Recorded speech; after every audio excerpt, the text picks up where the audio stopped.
শুধুমাত্র মুখের কথায়, শুধুমাত্র জেন্টেলম্যান এগ্রিমেন্টের দোহাই দিয়ে, আন্ডারস্ট্যান্ডিংয়ের দোহাই দিয়ে ঐকমত্য কমিশনের আলোচনাগুলোকে বাংলাদেশে বাস্তবায়ন করা হবে, এই বিষয়ে আমরা আস্থা রাখতে পারি না। 90-তে 3 জোটের রূপরেখা, শান্তিপূর্ণভাবে ক্ষমতা হস্তান্তরের প্রক্রিয়া যাতে বাংলাদেশে থাকে, সেই বিষয় নিয়ে একটা ঐকমত্যের জায়গা তৈরি হলো। কিন্তু বিএনপি 96-তে ক্ষমতায় এসেই তারা সেই 96-তে আবার এমন একটা নির্বাচন আয়োজন করলো যে নির্বাচনটা ছিল একতরফা, যেটা 3 জোটের রূপরেখা বাস্তবায়নের পরিপন্থী।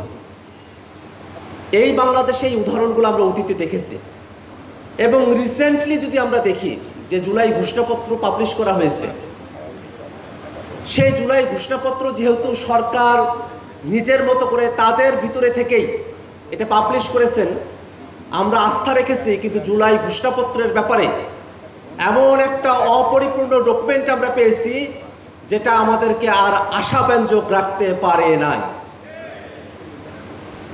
জেন্টেলম্যান এগ্রিমেন্টের কথা বলা হয়, জুলাই ঘোষণাপত্র জেন্টেলম্যান এগ্রিমেন্টের একটা উদাহরণ, যেখানে জেন্টেলম্যানরা বসে গত 16 বছরে আমাদের আন্দোলনের যে ইতিহাস, সেই ইতিহাসকে তারা সেখানে অন্তর্ভুক্ত করেন নাই।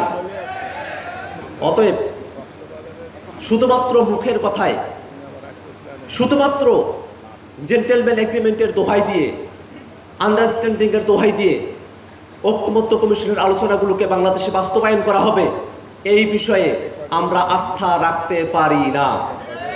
এবং তার থেকেও বড় কথা হলো, এই অন্তর্বর্তীকালীন সরকার, তাদেরই দায়িত্ব হচ্ছে বাংলাদেশ আগে যে ফ্যাসিবাদী কায়দায় চলতো তার পরিবর্তে নতুন এক গণতান্ত্রিক ব্যবস্থা বাংলাদেশকে উপহার দেওয়া।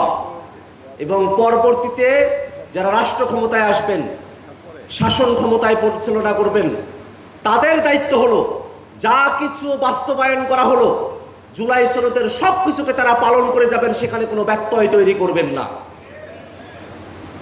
এখন একটা বিষয় আমাদের আলোচনা করা প্রয়োজন। ঐকমত্য কমিশনের 2য় দফার বৈঠকে আমরা যে বিষয়গুলো নিয়ে আলোচনা করেছি, সংবিধানের মূলনীতি থেকে শুরু করে নিয়ে সংবিধান সংশোধন, প্রধানমন্ত্রী, রাষ্ট্রপতি, সংসদের গঠন, উচ্চকক্ষ, বিচার বিভাগ, জরুরি অবস্থা, এই প্রত্যেকটা বিষয় সংবিধানের সঙ্গে ওতপ্রোতভাবে জড়িত বিষয়। আমরা এতগুলো বিষয়ে সংবিধানের বর্তমান যে টেক্সট, তাতে পরিবর্তনের কথা বলেছি, তাতে এই সংবিধান কার্যত আর এক্সিস্টিং থাকে না, এটা আর থাকেই না। আপনারা যারা ঐকমত্য কমিশনের আলোচনাগুলো ফলো করেছেন, তারা একটা জিনিস একটু করে দেখবেন, বিশেষত তাদের কথায় যারা শুধুমাত্র সংশোধনীর কথা বলেন, যে বিষয়গুলোতে সংশোধনী আনানোর কথা বলা হয়েছে, এই বিষয়গুলোকে বর্তমান সংবিধানের সঙ্গে একটা মিক্সড ভার্সন আপনারা করে দেখেন যে এই সংবিধানের আর কতটুকু বহাল তবিয়তে থাকে।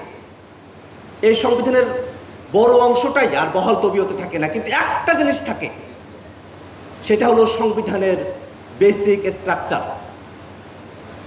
অর্থাৎ এই সংবিধানের এমন কিছু বিষয় রয়েছে যেটা অন্তর্নিহিত, যেটাকে আর কখনোই পরিবর্তন করা যায় না। এবং সেই দোহাই দিয়ে ইতিপূর্বে বাংলাদেশের সংবিধানের সংশোধনীগুলোকে হাইকোর্টে চ্যালেঞ্জ করা হয়েছে এবং কোর্ট কিন্তু সেগুলোকে বাতিল ঘোষণা করেছে।